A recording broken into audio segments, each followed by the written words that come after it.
Hi guys, welcome to another video. Today I'm going to be reviewing the AstrHori 120mm f2.8 2x macro lens. So I'm just going to quickly go through the specifications of this lens before I get out there in the field. So this lens is a full frame, fully manual, 2x magnification macro lens. You can mount this lens on Sony E, Canon EF and RF, Nikon Z and L mount. So like I mentioned a second ago, this lens is fully manual, and that means you have to manual focus and manually change your aperture on the lens. For a cheap lens, the build quality is actually really good. Everything feels pretty solid on the lens. It's made fully of metal, and you can kind of tell because the weight is very heavy. The weight of this lens is about 930 grams, so almost a kilogram. Most macro lenses I use are about 500, 400 grams.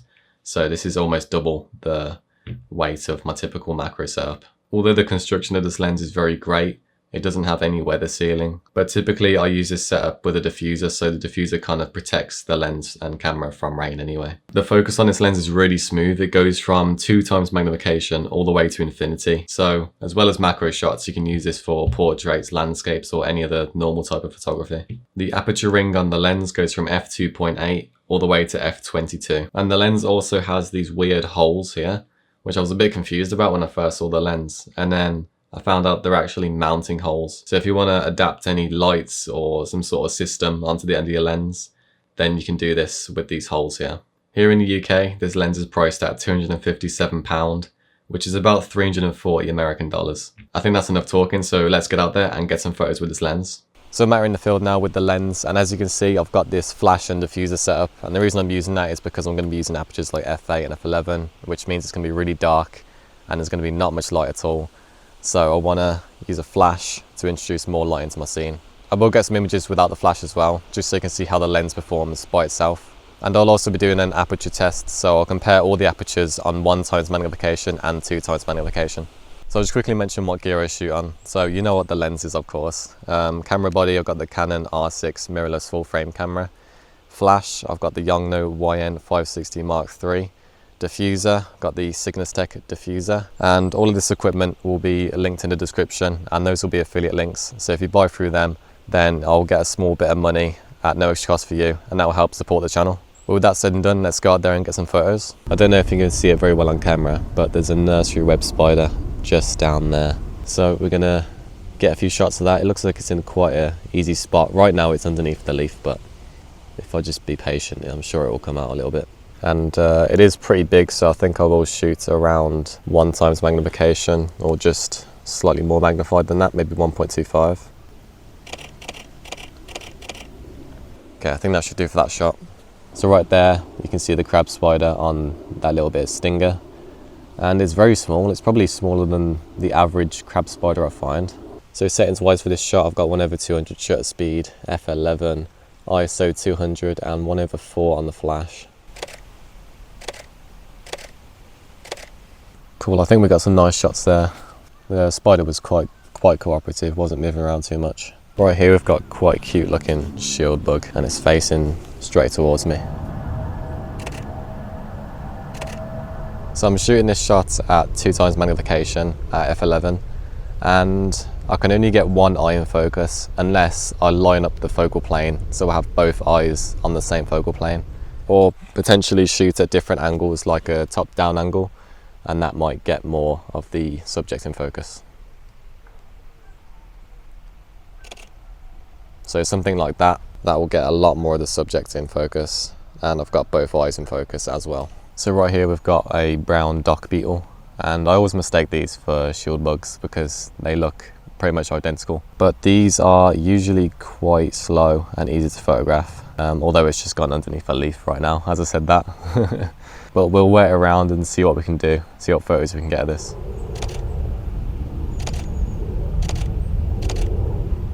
And again, I was shooting that at f11.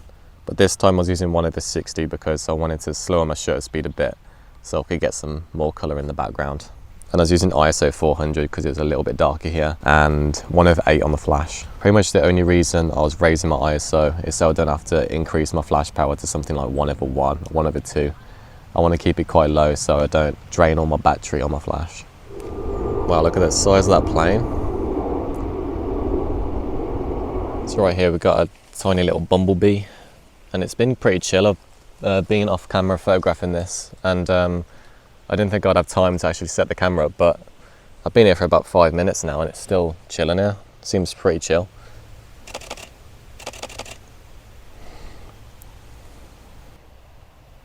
Every now and then it starts climbing up here, which lets me get a nice portrait shot.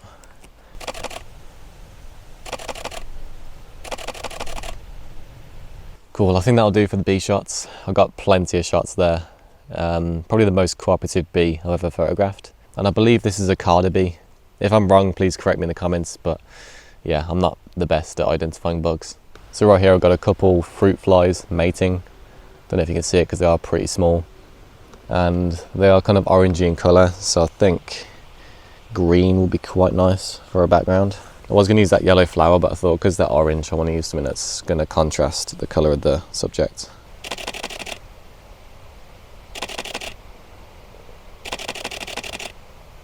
Cool, that should do for that photo. I'll just place them roughly where I got them from. So right now it's about 5 PM and it's really hot. The sun's beaming down and there's a lot of dragonflies that keep landing. So I've seen a couple land about there. Some landed on the rocks over there, some landed on the bushes and rocks over there, and there was one which was landing right here just on the edge of that hole, and I didn't have time to record, but I managed to get some photos. In terms of focusing, I found it very hard so far. I have got peaking on, so it was a bit easier, but I think it's just because it's so bright out, to be honest. It's hard to see what I'm focusing on. So what I've been doing is just holding down the shutter button and then moving the focus ring. Surely be one that's in focus if I keep turning the ring slowly. So just for reference, the dragonfly was about there on that piece of glass on the edge of the hole, and I was positioned about here. So that's a good like 2.5 feet, something like that. So as I mentioned earlier, this lens goes from 2x magnification, which is macro, all the way to infinity, which is normal photography like portrait, landscape, or whatever you want to use the lens for. So I'm going to test out this lens for other uses. So I've tested out macro. Now we're going to try and shoot some images of this birch tree over here. So settings wise, I would want to shoot at about at least 200 shutter speed because I'm shooting handheld with a lens that's 120mm.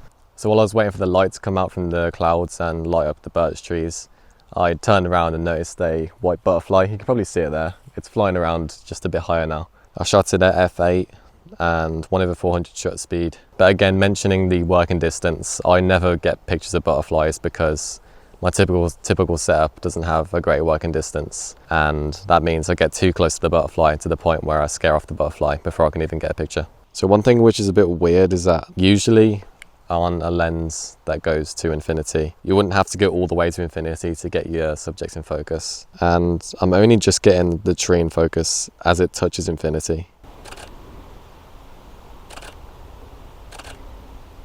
So another thing I want to quickly photograph is this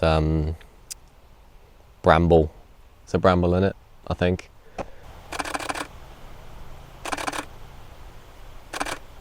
So right here we've got just a small bunch of mushrooms, and I don't usually photograph mushrooms and stuff, but for a lens test I think it'll be good to test out the aperture in different settings. So let's frame up a shot. So there's f2.8. Now we're going to go to f4. Right, there's f4. Now we're going to go to f5.6. There's f5.6. Now we're going to go to f8. Alright, there's f8. Now we're going to go to f11. There's f11. Now we're going to go to f16. Alright, so there's f16. Now we're going to go to f22. Alright, so now I'm going to test out all the apertures at 2x magnification. So this is the setup I've got right now. As you can see, I've got a different mushroom because the same mushroom was quite hard to frame up without a proper tripod setup. And I've got my bag shading. If you wonder why my bag was here, it's shading the sunlight because I don't want that to affect any factors in this test. So we've got f2.8 right here, and we'll get that. Alright. Now I'm going to go to f4. There's f4. There's f5.6. There's f8. There's f11. There's f16. And finally, there's f22. So I think I've got quite a different range of images there, and enough to sort of test out the lens. So I think it's time to go back to the studio and have a closer look at the images. In my aperture test, I found out that f11 and f8 seems to be the sweet spot for this lens in terms of sharpness. f4 and 5.6 aren't too bad as well, but the depth of field is very thin at those apertures.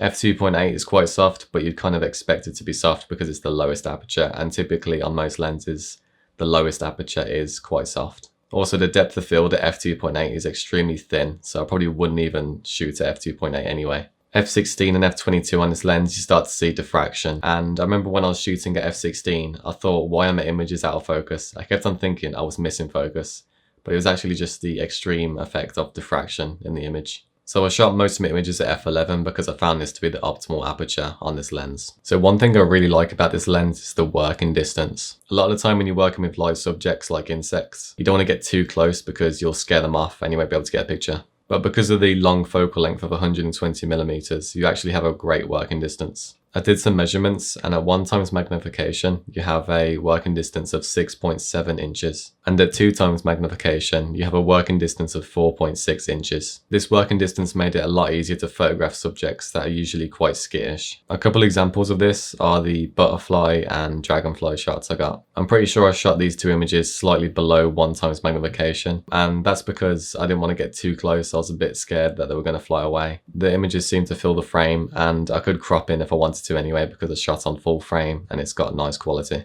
So another thing to mention about the working distance is that I typically shoot with a flash and diffuser. When I'm using that sort of setup, the diffuser tends to hit the bush or thing that the subject is on. When that happens, the subject gets scared or runs away, flies away. Because this lens has a really good working distance, the diffuser actually doesn't even get to a point where it touches what the subject's on. It makes it a lot easier to get in those awkward spots where your subject's kind of nestled in a bush or in an awkward spot. Talking of the flash and diffuser setup, when you use a flash and diffuser with this lens, it becomes really heavy because obviously the lens is almost 1 kilogram. Then you've got the flash, diffuser, and obviously the camera body. So that combination makes it extremely heavy. So the reason that weight's a problem is because when you're doing macro, you need to nail your focus, and it's a very thin depth of field, which means you have to stay very still. And when you've got your arms extended out in an awkward position like this, and you've got all that weight, it puts a lot of strain on your body and arms, and it makes it a lot harder to nail focus. However, if you're using just the camera body and the lens, I'd say it's very manageable. But when you introduce a flash and diffuser, it does become very heavy and a bit of a strain on the body. I did a quick test of this lens doing non-macro stuff. And one problem I encountered is when I was trying to focus on a tree, which was about 10-15 meters away from me, I had my lens set all the way to infinity. And if you have it to infinity, you'd think it'd focus beyond that, but it was focusing just on the tree. So I think the measurements are sort of set out wrong there, and the lens doesn't actually go to infinity. Now this could just be a problem with the copy of the lens they sent out to me. I'm assuming they fixed it for the full release of the lens, but it's not too much of a problem anyway because I'm going to be using this lens for macro anyway, and I think most people are going to be using it for macro. So overall, I'd say this lens is pretty good value for money. It's got great image quality, great build quality, and yeah, it's pretty good. I'd say this lens is for experienced macro photographers. With the lens being fully manual and being 120mm going to 2x magnification, it is pretty difficult to use out in the field. Another thing that makes it very difficult to use is the weight. So if you don't mind the weight, then go ahead and buy this lens. But if you're someone that really likes a lightweight setup, then it's probably not for you. So if you're interested in this lens, I'll leave a link in the description, and that'll be an affiliate link. So if you buy through there, I'll get a small commission at no extra cost for you, and it will help support the channel. I'll also link the rest of the gear that I used in the video, so you know exactly what gear I shoot on. But with all that said and done, I'm going to end today's video here. So if you've enjoyed, make sure to leave a like, subscribe, share, comment, all that good stuff, and I'll see you in the next video. Bye.